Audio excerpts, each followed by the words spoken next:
They're training for the battlefield right here on the streets of Atlanta. More than 24 Georgia Army National Guard medics are in town for advanced EMT training. Yeah, the soldiers are studying at Grady's EMS Academy, and they're shadowing real-life EMTs and paramedics during emergency calls. The Fox Medical Team's Beth Galvin has their story. To know what to do in a medical emergency, you have to practice, which is what these Georgia National Guard medics are doing at the Grady EMS Academy, getting hands-on training in saving a life. Sensory overload is the number one thing. You know, you come in and the scene's very dynamic, and you go through and you're like, okay, what's next? What's next? The 26 Georgia Guard medics are going through an intense 5-week advanced EMT training course with Grady, practicing things like extricating victims from a car wreck.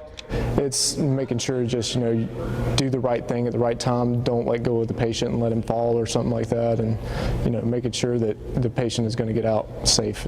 And many of these Guard medics are new to the military and have never been on the battlefield. I love to see this when you see soldiers and medics being able to learn more. And Major Jeremiah Laxon says this kind of training with an experienced trauma team like Grady EMS could make a huge difference in combat. Right now, we're trying to just expand their capabilities to handle traumas, burns, things of that nature that they would see on the battlefield. But there's another reason for this training. Many of these Guard members have civilian jobs, and they need training to move up or maybe move on to a new job. And for us, as a large healthcare institution in Atlanta, it gives us the opportunity to employ these guardsmen and women in a part-time and full-time basis. So for now, they're getting hands-on experience in knowing what to do when it matters. And once these Georgia Guard medics finish their training and their testing and their certification, there's a very good chance they will be offered jobs working for Grady EMS. So you could see them on the streets of Atlanta.